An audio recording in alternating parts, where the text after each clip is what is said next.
All right, so the next section is going to be about George W. Bush. This is the son of George H.W. Bush and his election in the year 2000. So the Republicans choose him and the Democrats choose Bill Clinton's vice president of 8 years, Mr. Al Gore. Both of these men pretty much believe the same things. And that's why this year was a very hard choice for the American people to choose between the two guys that were virtually running on the same platform. Let's see.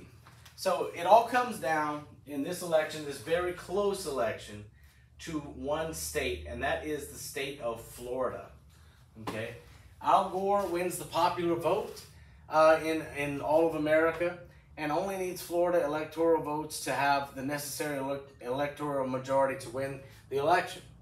Gore demands a recount when it appears that George W. Bush will win it by a narrow victory. So basically, it was too close to call for a long time, about 2 weeks, I remember. And what ended up happening was the guy that certified the election in Florida for George Bush was Jeb Bush. This is George W. Bush's brother. And so Al Gore demands a recount. They do a recount, and that lasts for about a month, and several issues come up during this recount. Hand counting the paper ballots that the machines rejected created a problem with hanging chads, small pieces of cardboard attached to the ballots. So back then, folks, we were doing all of our ballots on paper pretty much, and these are chads, okay? If you look at them, you used to have to take a pencil and you would poke out the hole next to the person that you wanted to vote for. Well, the question is, how much of that chad has to be intact in order for it to be a vote, okay? So that became a big issue. The other thing was the butterfly ballot right here. If you look at this ballot very closely, the Republican candidate is for the first hole. You puncture that first hole if you want to vote for George Bush.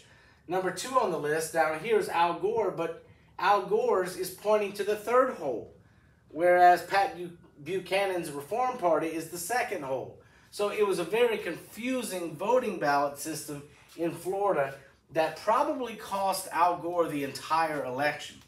After this 1 month recount, the President George W. Bush is elected president. He's announced as the president of the United States. And Al Gore moves for a second recount. And at this point, the Supreme Court told him to stop being a baby and accept the election results. And that was pretty much it. That was the 2000 election. All right, so after he's elected, we have a couple of things going on here. We already covered all this stuff. All right, here we go.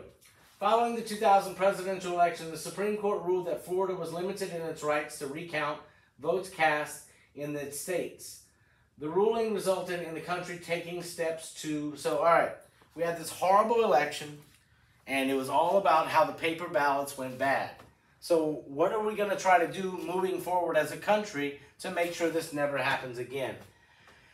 And it would be to improve the uniformity of the voting procedures. Let's make sure that all voting across the whole country is the same. That way we have the same voting rules and everything. All right, okay, this one has nothing to do with the 2004 elections. This is basically a skill-based question, okay? Which material would most likely be a reliable source, that means it's believable, about the campaigning in 2004 elections? A blog entry, that's somebody's opinion on the internet. A newspaper article, okay, maybe so. A magazine editorial. As we learned before, an editorial is an opinion piece. Or a talk show transcript. I'm going with the newspaper article, folks. I think that's probably the most reliable source there. Now, once George Bush Jr.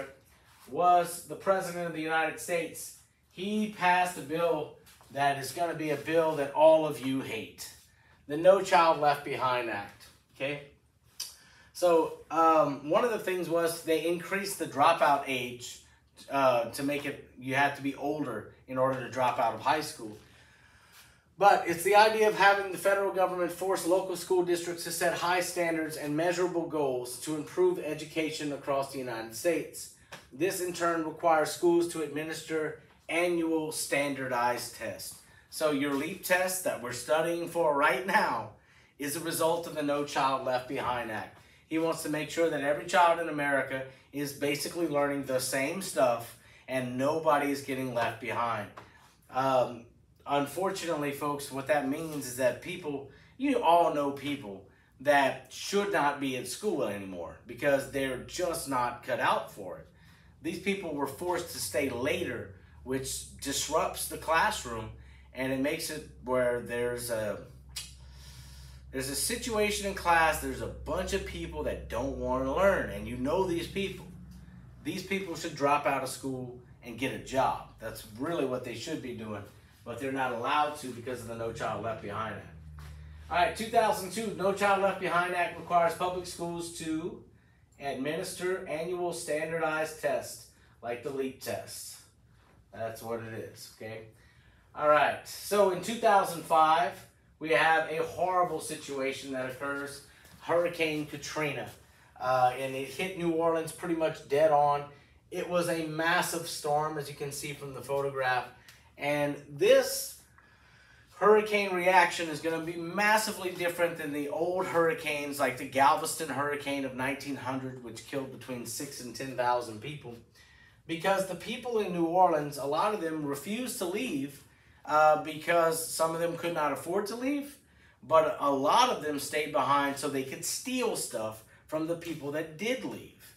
Right here we see a bunch of school buses that are parked in a flooded parking lot. The the mayor of New Orleans, a man named Ray Nagin, he basically ordered all school buses to be left at the school board office, and they flooded, and it ruined all these school buses. Now, my point is that Ray Nagin could have taken all these school buses and picked up the people that could not afford to leave New Orleans and drive them out of the city and save all the school buses. But he didn't. But as time went on, after the power went out and people were starving to death and people were having heat strokes because the electricity was off, Ray Nagin had the audacity to curse at President Bush on television and said that the only reason he wasn't coming to help fast enough is because he was a racist. So, the Superdome during the storm was a storm shelter, and a big chunk of the Superdome fell off and into the Superdome building, and it crushed a few people. And chaos ensued, folks. People were murdering each other. People were raping each other. People were stealing from each other. And I don't understand, especially the rape thing, because there was no electricity, and it was the middle of the summer.